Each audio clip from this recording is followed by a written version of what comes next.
జయ శ్రీమన్నారాయణ. నేను మీ icon astrologer Gattupalli Suresh Babu.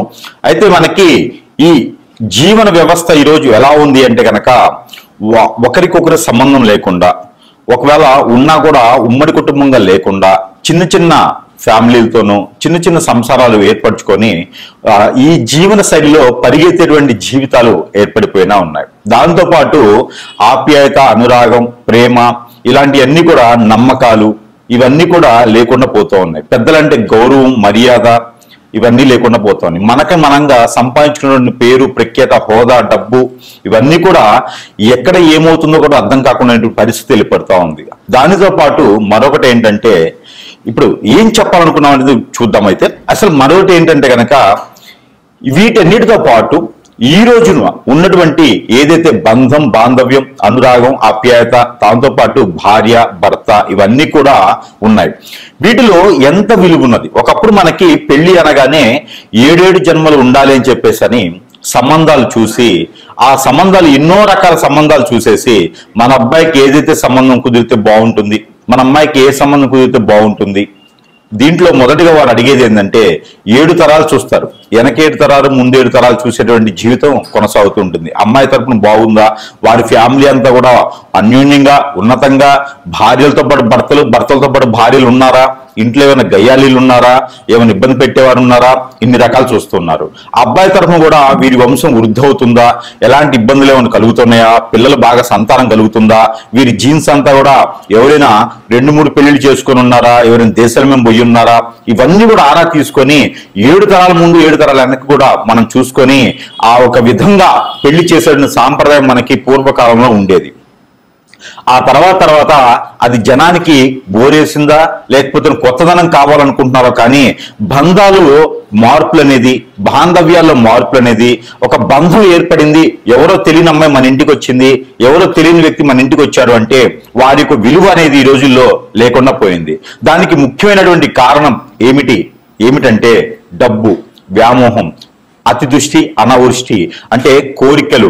అంటే ఇప్పుడు పేరెంట్స్కి కావచ్చు, పిల్లలకు కావచ్చు, వారు చదివినటువంటి చదువులకి తగ్గోడు రావాలని, ఇంకా మా అమ్మాయి చిన్నది, మా అబ్బాయి చిన్నదని, ఇలాగా ఆస్తులు బాగా ఉండాలని, టుంగుటియాల్లో ఊపాలని, అలాగా ఇంకా విదేశాల్లో స్థిరంగా ఉండాలి అని, ఇలాగ వారికి ఒక్కొక్క రకమైనటువంటి కోరికల వలన ఈ పిల్లల్లోనూ ఉన్నటువంటి అన్ని కోరికలు అణచడం అనేది పెద్దల సమస్య అయితే, కొంతమందిలో ఉండలేక ఈ పిల్లలు కూడా ఎవరైనా బాగుండి పిల్లలకి తెలియదు కాబట్టి కళ్ళకి నచ్చిన వారిని చేసుకోవటమా, మోహించడమా, లేకుంటే గనక ప్రేమించడమా చేసి పెళ్లిళ్ళు చూసుకునే విధానానికి మన జీవన శైలి మొదలైంది.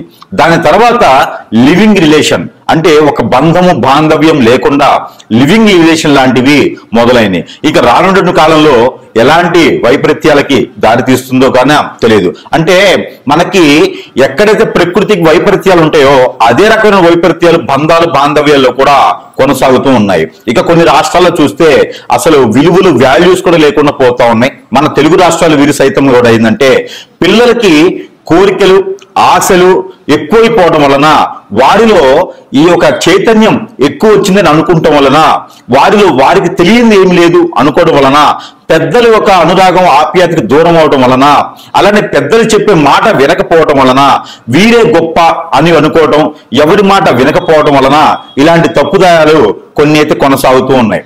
దాంట్లో ముఖ్యంగా రెండో పెళ్లి, అంటే అసలు రెండో పెళ్లి అని చెప్పడానికి కూడా లేదు. కాకపోతే మొదటగా ఏర్పడినటువంటి జన్మించిన తర్వాత మొదటిగా వేరే ఒక సంబంధం ఏర్పడి తోడుగా ఉండేసి, అండగా ఉండేసి, ఎవరైతే ఉంటారని చెప్పి ప్రమాణ పూర్తిగా చేసుకునే వాటి పెళ్లి ఏది బాంధవ్యం కలుపుతుందో అది వదిలేసి ఇప్పుడు లివింగ్ రిలేషన్, రెండో సంబంధాలు, మూడో సంబంధాలని లేకుండా ఇంకా విచ్చలవిడితనంతో ఏర్పడేసి ఆడవారికి, మగవారికి సందేశ దూరంలో కూడా లేకుండా ఎవరు దొరికితే వాటితో సంబంధాలు ఏర్పంచుకొని వాల్యూస్ అనేది రోడ్డు మీద పెట్టేసి వీరికి ఈ రోజు గడిచిపోయిందా చాలు అనే పరిస్థితులకు ఏర్పడినటువంటి కాలం కూడా మనకి కొంతగానో ఉన్నది. ఇవైతే దాని గురించి ఒకసారి మనం చూసినట్టయితే గనక దాంట్లో మనం మొదటి పెళ్లి అనేది చేసుకున్న తర్వాత ఆ ఒక వైపరీత్యాలు వచ్చి భార్యలో తప్ప, భర్తలో తప్ప, పెద్దలో తప్ప, పిల్లలో తప్ప జరిగిపోవడం వలన దాని తర్వాత ఏర్పడేటువంటి సంబంధాలని రెండనే అంటాం మన దౌర్భాగ్యానికి. ఆ తర్వాత ఎన్నున్నా మనం రెండు కింద భాగిస్తాల్సి వస్తుంది, ఎందుకంటే మొదటిది చెడిపోద్ది కాబట్టి. అలానే ఎవరి జాతకంలోనైనా అసలు రెండో పెళ్లి అనే దానికి ఎలా ఏర్పడుతుంది, కొంత చైతన్యం రావడం కోసమైనా మనం ఒక్కసారి పరిశీలిద్దాం. దీంట్లో ముఖ్యంగా అసలు రెండో పెళ్లి అనేది ఎలాంటి జాతకులకి, రెండో పెళ్లి అనేది ఏ జాతకంలో ఎలాంటి నక్షత్రము ఎలాంటి గ్రహము ఏ స్థానంలో ఉండడం వల్ల రెండో పెళ్లి వ్యామోహం కానీ, రెండో పెళ్లి అవకాశం కానీ, రెండో పెళ్లి చేసుకునేటువంటి విధానం కానీ కనిపెడుతుంది. అసలు రెండో పెళ్లి లేకుండా రిలేషన్షిప్ ఏమైనా ఉన్నాయా, ఎలా కనిపెట్టొచ్చు, ఎలా గమనించవచ్చు, వీరిని మనం ఎలా పసిగట్టొచ్చు, ఎలా అరికట్టొచ్చు, దీనికి పరిష్కార మార్గం ఏంది ఒకసారి మనం గమనిస్తే గనక ఆ విషయంగా మనం రాసుల పరంగా ఇప్పుడు ద్వాదశ రాసుల్లో ఏ రాశి వారికి ఎలా ఎలా స్థానాల్లో ఉంటే రెండో పెళ్లి జరుగుతుంది, వారికి విజ్ఞాన నిమిజ్ఞాలు ఏంటి, వారి యొక్క పరిహార మార్గాలు ఏంటి, ఇవి ఒకసారి మనం పరిశీలిద్దాం. ద్వాదశ రాసుల్లో ఒకటి కర్కాటక రాశి. ఈ కర్కాటక రాశి వారికి రెండో పెళ్లి అంటే మొదటగానే పెళ్లి అవ్వాలిగా. ఫస్ట్ మొదటి పెళ్లి అయిన తర్వాత అక్కడ ఏదైనా సహరించకపోతే, మీకు అక్కడ అవ్వకపోతేనో, లేకపోతే మొదటి పెళ్లి ఏదైనా ఇష్యూలో జరిగితేనో, లేదా మొదటి పెళ్లి మీకు ఎందుకు సహరించదనేది చూసుకోవాలి ఫస్ట్. ఈ మొదటి పెళ్లి అయిన తర్వాత ఇక్కడ ఏదైనా కుదరలేదనుకుంటే అప్పుడు రెండో పెళ్లి అనేది వీరికి ఎఫైర్స్ ఉన్నా, సంబంధాలు ఇంకేమైనా ఉన్నా కూడా అవి కూడా రెండో పెళ్లి కింద వస్తాయి. కాబట్టి ఈ సెకండ్ రిలేషన్ ఏదైతే ఉందో ఇవి మనకు రావాలి, వచ్చి ఎలా తీర్చుకోవాలనుకుంటే కనుక ఈ కర్కాటక రాశి వారికి ముఖ్యంగా ఎలాంటి గ్రహాలు ఏ స్థానంలో ఉండాలి అంటే 4వ స్థానం, 6వ స్థానం, 8వ స్థానం, 7వ స్థానం చూసుకోవాలి. వీటిలో ఉన్నటువంటి గ్రహాలు వాటి యొక్క స్థితిగతులు చూసుకోవాలి. అలానే రెండో పెళ్లి యోగం ఉన్నదా లేదా అలా చూడాలి అంటే గనక, అంటే ఆల్రెడీ పెళ్ళయి జీవితం కొనసాగుతూ ఉంటే గనక రెండో పెళ్లి అవసరం లేదు. ఇక వ్యత్యాస కోసమో లేకపోతే ఎక్కువ కోరికలు ఉండడం కోసమో అయితే చేసుకోకూడదు. నిజంగానే ఏదైనా సమస్య వచ్చింది, భార్య ఏదైనా ఇబ్బంది అయింది, భర్త ఏదైనా ఇబ్బంది అయిపోయినాడు అనుకుంటే గనక అప్పుడు రెండో పెళ్లి గురించి, పిల్లల్ని చూసుకునే దానికి లేదు, నీకు చేదు రోజులు లేదన్నప్పుడు రెండో దాని గురించి ఆలోచించుకోవాలి. అలా ఆలోచించినా కూడా ఆ సంబంధం కూడా కుదురుతుంది, దగ్గర అవుతుంది అనుకుంటే గనక 4వ స్థానంలో మీకు కేతువు కానీ, 4వ స్థానంలో మీకు కుజుడు రవి కానీ, లేదా 4వ స్థానంలో మీకు చంద్రుడు కానీ ఉండాలి. ఎక్కడ ఇప్పుడు నడిచేటువంటి స్థానం ప్రకారంగా. రెండోది 6వ స్థానంలో మీకు శుక్రుడు లేదా కేతువు, 6వ స్థానంలో శని లేదా కేతువుతో ఉండాలి. తర్వాత మీకు దశల్లో వచ్చేటప్పటికి మీకు రవి లేదా శుక్ర లేదా బుధ మహర్దశ దశలు నడిచి ఉండాలి. ఇలాంటి సందర్భంలో మీకు రెండో పెళ్లి అనేది కొంతమేర చూసుకోవచ్చు. ఆ తర్వాత మీకు ఈ యొక్క బాధ్యత రహితంగా ఉండేటువంటి వారికి ఈ రెండో పెళ్లి చేయడం ద్వారా వారిలో శని భగవానికి అశుభ దృష్టి ఉందా లేదని కూడా చూసుకోవాలి. ఇక సపోజ్ ఎట్లా అంటే భర్త అంటే మగవారు ఏదైనా రెండో పెళ్లి చేసుకోవాలి అని అనుకుంటే 4, 6, 8వ స్థానాల్లో కుజుడు కానీ ఉండకూడదు. అలానే స్త్రీలో కూడా స్త్రీ హరస్కోప్ మనం చూసినట్టు కనుక 2, 4, 6 స్థానాల్లో ఈ యొక్క కుజుడు ఉన్నప్పటికీ కూడా 6, 2, 9 స్థానాల్లో రవి కానీ శని కానీ ఉంటే అప్పుడు చేసుకునే వ్యక్తి ఏ గండాలు లేకుండా ఉండేందుకు శని బలం బాగుంది అని చెప్తారు. అది మనకి స్త్రీ జాతకం చూసినప్పుడు లేదా పురుషుని జాతకం చూసినప్పుడు ఇలా వస్తే మీ యొక్క వచ్చేటువంటి భార్య కావచ్చు, భర్త కావచ్చు, ఇలాంటి వారు మీకు రావచ్చు అని చెప్పొచ్చు. ఇకపోతే ఇప్పుడు మనము ఆల్రెడీ మీకు పెళ్ళై ఉండి ఈ రెండో సంబంధాన్ని చూసేటువంటి కారణాలు కూడా మనం వెచ్చుకోవాలి. దీనితో పాటు మీకు ఈ దశల్లో గనక మీకు కుజుని దశ కానీ, కుజుని అంతర్దశ కానీ, కేతు దశ, కేతు అంతర్దశ నడుచున్నప్పుడు చేసుకున్నటువంటి వారికి గండం కల్పించడం, చేసుకోబోయే వాడికి కూడా గండం ఉంటుంది. కాబట్టి కేతు దశలో, కుజుని దశలో పెళ్లిళ్ళు మాత్రం మీరు చేసుకోకపోవడం మంచిది కర్కాటక రాశి వారు. ఇక ఈ కర్కాటక రాశి వారు పెళ్లి చేసుకోవాలి అని అనుకుంటే కనుక ఈ కర్కాటక రాశి వారు మధ్యస్థరంగా ఉండేది మిథున రాశి. అలానే మిథున రాశి వారు చేసుకోకపోవడం మంచిది. ఎందుకంటే కనుక ఇది 12వ స్థానం ఉంటుంది కాబట్టి మిథున స్థానం వారు అంతగా కలిసి రారు. ఇకపోతే సింహరాశి వాళ్ళని కొంతమేర మధ్యస్థగా చేసుకోవచ్చు, కన్యా రాశి వారిని కూడా చేసుకోవచ్చు. అలానే వృశ్చిక రాశి వాళ్ళని కూడా చేసుకోవచ్చు. అలానే కుంభరాశి వాళ్ళని కూడా మీరు మధ్యస్థరంగా చేసుకోవచ్చు. ఈ రాశిలో వచ్చేటువంటి సంబంధమైన, ఈ రాశిలో వచ్చేటువంటి భార్య భర్తలైనా కూడా శని భగవాన్ యొక్క అశుభ దృష్టి వీరికి ఎక్కువగానే కనిపిస్తుంది. అలానే కేతువు దృష్టి కూడా వీరి మీద ఎక్కువగా ఉంటుంది. కాకపోతే ఒకటి ఉంది, వీరందరిలో ఇప్పుడు చెప్పిన వాళ్ళందరిలో కూడా కాలసర్ప దోషం, కుజదోషం ఖచ్చితంగా వీరికి ఉండొచ్చు, నాగదోషం లాంటివి కూడా వీరికి ఉండొచ్చు. ఆ పరిహారాలు నిమిత్తంగా ఈ మ్యారేజ్ చేసుకున్నట్లయితే కొంతమేర జీవనం అనేది సాగించవచ్చు. ఎక్కడైతే ఇలాంటి రాసుల వాళ్ళు మీకు కనిపిస్తారా వాళ్ళని చేసుకోండి అని చెప్పడం కాదు, మీరు అలాంటి ఇబ్బందులు కనుక ఉంటే చేసుకునే దానికి సహకరించండి. లేదా మొదటిసారిగా పెళ్లి చేసుకున్న వారిని ఆ జీవితం భాగస్వామిని ఎవరైతే ఉన్నారో వాళ్ళని జీవితకాలం కాపాడుకునేటువంటి విధి విధానాలు అయితే కొనసాగించవచ్చు. అలాగా మీకు ఏదైనా చేసుకోవాలి, ఇంకా మాకు పిల్లల్ని చూసుకునేవారు కానీ బాధ్యత చూసుకునేవారు లేరు అనుకున్న వారైతే కనుక ఇలాంటి సందర్భంలో ఇలాంటి రాశి నక్షత్రాలు ఉన్నప్పుడు మీకు అప్పుడు పెళ్లి గడియలు అనేది ఏర్పడతాయి. మీకు అందరూ కూడా గుర్తుపెట్టుకోవాల్సిన విషయం ఏంటంటే మీకు ఎలాంటి దోషాలన్నా ఉన్నాయండి, గురు బలము శుక్రుడి మీద ఉంది, గురు బలము మీకు ఉంది అంటే కనుక ఆ క్షణం మీరు పెళ్లి చేసుకోవచ్చు. లేదు శుక్రుని యొక్క శుభదృష్టి మీ మీద ఉంది అనుకుంటే పెళ్లి చేసుకోవచ్చు. లేదు అంటే గురువు శుక్రుడి శుభదృష్టి బుధుడితో కలిసి ఉన్నారు అంటే పెళ్లి చేసుకోవచ్చు. అలానే రవి అంతర్దశ కానీ రవి మహర్దశ గారు ఉన్నప్పుడు కూడా కర్కాటక రాశి వారికి పెళ్లి అయ్యేటువంటి సందర్భాలు కొన్ని కనిపిస్తా ఉంటాయి మనకి. కాబట్టి అలాంటి సందర్భంలో కూడా పెళ్లి చేసుకోవచ్చు. ఎందుకంటే రాముల వారికి పెళ్లి అయినది ఎప్పుడు అయినది అంటే రవి మహాదశ నడుస్తున్నప్పుడు, శుక్రుని అంతర్దశ నడుస్తున్నప్పుడు రవికి పెళ్లి అవుతుంది, ఇది రాముల వారికి. కాబట్టి మీలో కూడా అలాంటి దశలు ఉన్నప్పుడు పెళ్లి అయితే జీవితకాలం వారినే కొనసాగించేలా ఉంటారు. కాబట్టి కర్కాటక రాశి వారు ఇలాంటి దశలప్పుడు కూడా పెళ్లి చేసుకోవచ్చు. ఇక పెళ్లి అయిపోయేసి నాకు ఈ భార్య బిడ్డలు దూరం అవటం, భర్త దూరం అవటం ఉండి బాధపడేటువంటి వాళ్ళందరూ కూడా ఈ యొక్క చిన్న పరిహారం చేయడంతో దూరమైనటువంటి భర్త దగ్గర అవుతారు, పిల్లలు కానీ భార్య కానీ దూరం అయితే దగ్గర అయ్యేదానికి ఎక్కువ అవకాశాలు అయితే ఉన్నాయి. ఇంకా మీరు ఎక్కువ లోపాలుంటే సమీప దూరంలో ఉన్నటువంటి గురువు గారిని సంప్రదించండి, లేదా స్క్రీన్ పైన కనిపించేటువంటి నెంబర్ సంప్రదిస్తే కూడా కొన్ని వాటికి పరిష్కార మార్గాలు అయితే ఖచ్చితంగా వెతికేదానికి అవకాశం ఉంటుంది. అయితే ఈ యొక్క చిన్న పరిహారం చేసుకొని అదృష్టవంతులు అవ్వండి. అయితే మనకి ఏదైతే పరిహారాలు ఉన్నాయో ఈ రాశి వారు కనుక ఈ పరిహారం చేసుకున్నట్లయితే ఖచ్చితంగా ఏదైతే భర్త దూరమవుతున్నాడు అనేటువంటి భారం తగ్గేటువంటి దానికి సపోర్ట్ ఉంటుంది. అలానే భార్య దూరం అవుతుంది, పిల్లలు ఒంటరైపోతున్నారు అనుకున్న వారికి అయితే ఖచ్చితంగా ఈ పరిహారం పనికొస్తుందని అయితే నేను అనుకుంటున్నాను. అయితే ఏం చేయాలంటే కనుక మీ భార్యది కావచ్చు, భర్తది కావచ్చు, పేరు సపోజ్ ఎంతైతే పేరు ఉంటుందో దాన్ని ఇంగ్లీష్ లెటర్స్ లో మీరు చూసుకోండి. సపోజ్ ఒక పేరు ఉందనుకోండి, మాధవి ఉందనుకోండి, ఇంగ్లీష్ లెటర్స్ లో చూసుకోండి MA. అలా తీసుకున్నటువంటి పేరు ఏదైతే ఉందో మీకు తామర గింజలు దొరుకుతాయి, ఈ లోటస్ సీడ్ అంటారు. ఈ తామర గింజలు తెచ్చుకొని మీ వైఫ్ పేరులో ఎన్నైతే లెటర్స్ ఉన్నాయో, లేదా మీ ఒక హస్బెండ్ పేరులో ఎన్నైతే లెటర్స్ ఉన్నాయో ఆ లెటర్స్ కి 7 గింజలు ఎక్స్ట్రా కావాలి, 7 సీడ్స్ ఎక్స్ట్రా కావాలి. ఆ తీసుకున్నటువంటి దాంట్లో మీరు 11 డేస్ అంటే డే 1 నుంచి 11 డేస్ వరకు కూడా ఈ సీడ్ మీద తనకి ఒక్కొక్క గింజ మీద ఒక్కొక్క లెటర్ రాయండి.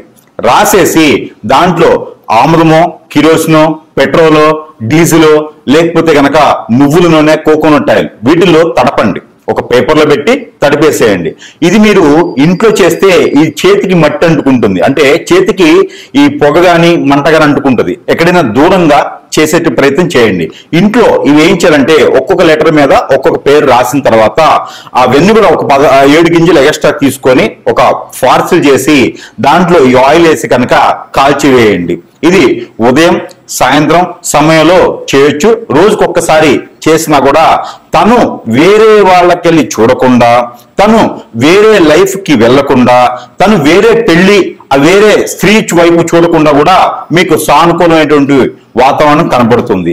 మరొకటి ఏంటంటే కనుక ఇలా చేస్తూ 11 రోజులు దానితో పాటు తన యొక్క ఫోటో ఏదైతే ఫోటో ఉంటుందో దాన్ని A4 సైజులో 4 సైజ్ అంటే 4/6 అనేటువంటి సైజు ఉన్నటువంటి ఫోటో ఏదైతే ఉంటుందో ఆ ఫోటో కింద 4 నిమ్మకాయలు పెట్టండి. ఒక్కొక్క మూలన ఒక్కొక్క నిమ్మకాయ పెట్టాలి. స్త్రీ అయినా పురుషుడైనా, భార్య అయినా భర్త అయినా, ఎవరైతే దూరం అయితే తట్టుకోలేకపోతున్నారో వారు చేయవచ్చు. అయితే ఈ యొక్క 4 నిమ్మకాయలు అనేది ఫోటో కింద పెట్టాలి. ఆ ఫోటో పై వైపున గుండు సూది గుచ్చాలి. ఎలాగా? ఫోటోకి నిమ్మకాయకి మధ్యన ఆ పైన గుండు సూది గుచ్చాలి. మన మంచానికి కోళ్ళులాగా ఉండేటువంటిది నిమ్మకాయలు, పైన ఉండేటువంటిది మంచము. తర్వాత ఫోటోకి అలా గుచ్చితే సీలలాగా గుండు సూది గుచ్చండి. ఆ గుచ్చిన దానిపైన పసుపు, గంధము, కుంకుమ ఈ 3 కూడా కలగలపండి. కలగలిపి దాంట్లో పొడి చున్నం అని దొరుకుతుంది. ఆ చున్నం కూడా దాంట్లో కలపండి. కలిపిన తర్వాత మీకు అత్తిపత్తి ఆకు అని ఉంటుంది, లేదా టచ్ మీ నాట్ అంటారు. ఆ ఆకు పౌడర్ కూడా కలపాలి. ఆ మిశ్రమం అంటే ఒక్కొక్క టీ స్పూన్ కలుపుకోండి. కలుపుకున్న తర్వాత మీకు ఒక చిన్న మంత్రం ఉంటుంది. అది ఎవరికి వాళ్ళకి చెప్పేదానికి కాదు, స్క్రోలింగ్ మీద కనిపించే నెంబర్కి ఫోన్ చేస్తే ఆ నెంబర్ అనేది చెప్తాము. ఆ మంత్రం అనేది చెప్పడానికి ఉంటుంది. అయితే ఈ యొక్క ఫోటో మీద ప్రతిరోజు కూడా ఏ రూమ్లో అయినా ఏ గదిలో చేసుకోవచ్చు, వాష్రూమ్ తప్పితే. మనం పడుకునే పోయే ముందు నేను ఇచ్చేటువంటి మంత్రాన్ని ఒక 713 సార్లు 719 సార్లు మీ పేరుని బట్టి చదవడం అనేది ఉంటుంది. ఆ మంత్రం చదివిన తర్వాత నేను చెప్పినటువంటి ఇంగ్రీడియంట్స్ కలిపినటువంటి పౌడర్ ని ఆ ఫోటో మీద చల్లాలి 21 రోజున. ఇలా చేసినట్టయితే కనుక భర్త దూరమైన వారు దగ్గరికి రావడం, ఆ ఉన్నటువంటి రిలేషన్స్ కావచ్చు, సెకండ్ మ్యారేజ్, థర్డ్ మ్యారేజెస్ కావచ్చు, ఇవన్నీ కూడా వెళ్ళిపోయేసి దగ్గర అవడం. భార్య ఏదైనా వేరే చెప్పు చెప్పులోకి వెళ్ళిపోయినా, వేరే మాట విని ఆశతో కోరికతో బయటికి వెళ్ళిపోయిందన్నా కూడా ఆవిడ కూడా మీకు తిరిగి మళ్ళీ వచ్చేదానికైతే అవకాశం ఉంటుంది. ఖచ్చితంగా ఈ పరిహారం చేసి చూడండి. మరొక పరిహారం, అలానే భార్యాభర్తలు దూరమైనందు వలన మీకు చిన్న చిన్న పరిహారాలతో కూడా వాడు దగ్గరయ్యేదానికి అవకాశాలు. అలానే భార్య భర్త అయిన రెండో పెళ్లి వైపు వెళ్లకుండా ఏ బాధ వచ్చినా ఏ బంధం వచ్చినా కట్టుబడి బాధ్యత ప్రకారంగా ఉండేలాగా ఉండాలి అనుకుంటే గనక ఖచ్చితంగా ఈ యొక్క పరిహారం చేసినట్టయితే ఖచ్చితంగా మీకు అదృష్టం అనేది ఉండొచ్చు. అది ఏమిటంటే కనుక మనకి కాటన్ సీడ్ అంటారు, పత్తి గింజలు. ఈ పత్తి గింజలు ఏవైతే ఉన్నాయో తన పేరుని తలుచుకుంటూ నాకు నా భర్త రావాలి, నాకు నా భార్య నాకు దగ్గర అవ్వాలి అని తలుచుకుంటూ ఎక్కడైనా సమీప దూరంలో గురువు గారు ఉంటే సంప్రదించండి. వారు ఏదైనా పరిహారం చేస్తే చేయండి. లేదు అంటే కనుక ఈ రకమైనటువంటి పరిహారం ఖచ్చితంగా చేసుకుంటే మీకు 41 రోజుల్లో ఫలితం అయితే లభిస్తుంది. 41 రోజులు చేసిన తర్వాత ఫలితం రాలేదు అంటే గనక ఖచ్చితంగా వస్తుంది. మరో 15 రోజులు ఆగండి. 41 రోజులు చేస్తే సరిపోతుంది. మనము ఒక అమ్మవారికి కానీ స్వామివారికి కానీ దీక్ష చేస్తే కూడా ఖచ్చితంగా దాని ప్రతిఫలం ఎన్నో సంవత్సరాలు పడుతుంది. కానీ మనసు మైండ్ మారినట్టు తర్వాత భార్య అయిన భర్త అయినా దూరం అయ్యారు అంటే అది ఇంకొక చెంతకి చేరుతున్నారని అర్థం. ఆ చెంత నుంచి మళ్ళీ మన వైపు రావాలి అంటే గనక మనలో ఉన్నటువంటి లోపాలు ఏమున్నాయో అవన్నీ కూడా మారేటువంటి ప్రయత్నం చేయాలి మొట్టమొదటిసారిగా. రెండోది, మనం ఏదైతే కాటన్ సీడ్ అంటే పత్తి గింజలు ఏవైతే ఉంటాయో ఈ పత్తి గింజలు తీసుకొని రోజుకి ఒక 11 చొప్పున చేతిలో పెట్టుకొని ఏదైతే మీ హస్బెండ్ కావచ్చు వైఫ్ కావచ్చు పేరుందో అంటే వెళ్ళిపోయినటువంటి వారి పేరు తీసుకొని 236 సార్లు పఠనం చేయండి. నా వైఫ్ నా దగ్గరికి రావాలి, మా వైఫ్ పేరు ఇది, మా దగ్గరికి రావాలని చెప్పేసి పఠనం చేసుకొని ఆ పత్తి గింజల్ని మీరు ఒక పేపర్లో కట్టేసి కాల్చి వేసేసేయండి. ఏ రోజుకి ఆ రోజు ఈ పని చేయాలి. మరొకటి, తెల్ల ఆవాలు అని దొరుకుతాయి. ఈ తెల్ల ఆవాలు, గసగసాలు అవొక టీ స్పూను ఇవొక టీ స్పూను తీసుకొని మీరు మీ చుట్టూతా దిష్టి తీసేసుకొని ఆ దిష్టి తీసుకుని చేతిలో పెట్టుకున్న తర్వాత నా వైపు నా దగ్గరికి రావాలి, నేను చేసిన తప్పులే ఉంటే క్షమించాలి, నేను మళ్ళీ అలాంటివి చెయ్యను అని చెప్పేసి అని మనస్ఫూర్తిగా మీ కులదైవానికి ఇష్టదైవానికి కొలుచుకొని కనుక మీరు ఏదైనా మీకు నచ్చినటువంటి అమ్మవారికి స్వామివారికి ముడుపు మొక్కుబడి చేసుకొని కనుక మీరు ఈ ఆవాల్ని ఈ యొక్క గసగసాల్ని పెనం ఉంటుంది కదా ఇంట్లోను, ఆ పెంక మీద లైట్ గా ఏమి వేయకండి, ఆయిల్ లాంటి ఏమి వేయకుండా ఆ మూకుడు మీద లైట్ గా ఫ్రై చేసేసి పడివేయండి. ఇలా చేయండి. ఇలా చేస్తే ఖచ్చితంగా మీకు దూరమైనటువంటి భర్త మీకు దగ్గర వస్తారు, మీకు దూరమైనటువంటి భార్య మీకు దగ్గర వస్తుంది ఖచ్చితంగా. ఈ తర్వాత వచ్చేసి మీకు చిన్న దువ్వ ఉంటుంది, మనకి బయట దువ్వ ఉంటుంది. దువ్వ అంటే మనకి బయట మట్టిలోని జల్లెడ పెట్టినటువంటి దువ్వ మెత్తగా పౌడర్ లా ఉంటుంది. అదొకటి తీసుకొచ్చుకొని మనకి చిన్నప్పుడు చదువుకున్నటువంటి పలకలు ఉంటాయి. మనకి ఒకప్పుడైతే మట్టి పలకలు ఉండేవి, ఇప్పుడు ప్లాస్టిక్ పలకలు ఉంటూ ఉన్నాయి అన్నమాట. పలక అంటే మనం రాసేటువంటి బోర్డు, అలాంటి పలక తీసుకొచ్చుకొని దానిపైన మీ యొక్క శ్రీమతి పేరు కానీ మీ యొక్క ఒక భర్త పేరు కానీ రాసుకోండి. ఎవరైతే దూరమయ్యారో వారి పేరు రాసి ఆ దువ్వ ఏదైతే ఉందో దానిపైన పోయండి. దానిపైన పోసి 3 రోజులు మీ మంచ కింద పెట్టేసేయండి, ఏదైనా కవర్లో పెట్టేసి. ఆ తర్వాత ఆ దువ్వ దాని మీద ఉంచేసి మీరు కళ్ళు మూసుకొని కళ్ళకి గంతలు కట్టుకొని ఆ దువ్వని ఊదండి. చేత్తో దువ్వను ఊదాలి.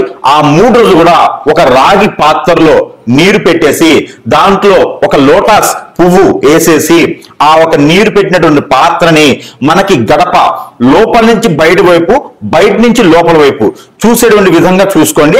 లోపల నుంచి బయట వైపు వస్తూ ఉంటే కుడి వైపున ఉండాలి. కుడి వైపున పెట్టేసి దాని మీద ఒక మూత వేయండి, లోటస్ పువ్వు పెట్టేసి. ఇలా చేసినట్టయితే కనుక మీకు ఎన్నో సంవత్సరాల క్రితం దూరమైన భర్త కూడా మీ దగ్గరకు వచ్చేదానికి ఉంటుంది. భార్య కూడా మీకు నుంచి దూరం అయితే కూడా వస్తుంది. అలా కాదు గురువు గారు, మాకు దూరం అయితేనే చాలు అనుకుంటే ఇంక ఈ రెమెడీస్ అని మీ పని చేయవు. దూరమై బాధపడే వాళ్ళు, పిల్లలు భార్య, పిల్లలు భర్త ఇబ్బంది పడేవాళ్ళు ప్రతి ఒక్కరు కూడా ఈ పరిహారంలో ఏ ఒక్కటి చేసినా కూడా మీకు ఖచ్చితంగా వారే దగ్గరికి వస్తారు. లేదు మాకు దూరం అయితేనే బాగుండు, ఇవన్నీ మాకు వద్దు అంటే కనుక ఆల్రెడీ దూరం అయినారు కాబట్టి ఈ పరిహారాలు మీకు అవసరం లేదు. ఇలాంటి పరిహారాలు చేసుకొని దూరమైన భర్తను దగ్గర చేసుకోండి, దగ్గరైన భర్తను దూరం చేసుకోండి. కాబట్టి ఇలాంటివి చేసుకుని అదృష్టవంతులు అవ్వాలి. పిల్లలు పెద్దలు అందరూ కూడా భార్యాభర్తలు అన్యోన్యంగా ఉండడానికే నా ఆలోచన. అలా ఉంది అంటే కనుక సంఘంలో గౌరవులు, మర్యాదలు, ఆప్యాయతలు, అనురాగాలు, పెద్దల దగ్గర ప్రతిష్టలు అన్ని వస్తాయి. డబ్బు వస్తుంది, జాబ్ వస్తుంది, పలుకుబడి, పేరు, ప్రఖ్యాత, హోదా అన్ని కూడా మనకు సొంత చేరుతాయి. కాబట్టి ఇలాంటి పరిహారాలు చేసుకొని ఉమ్మడి కుటుంబంగా ఉండాలని నా కోరిక. జై శ్రీమన్నారాయణ.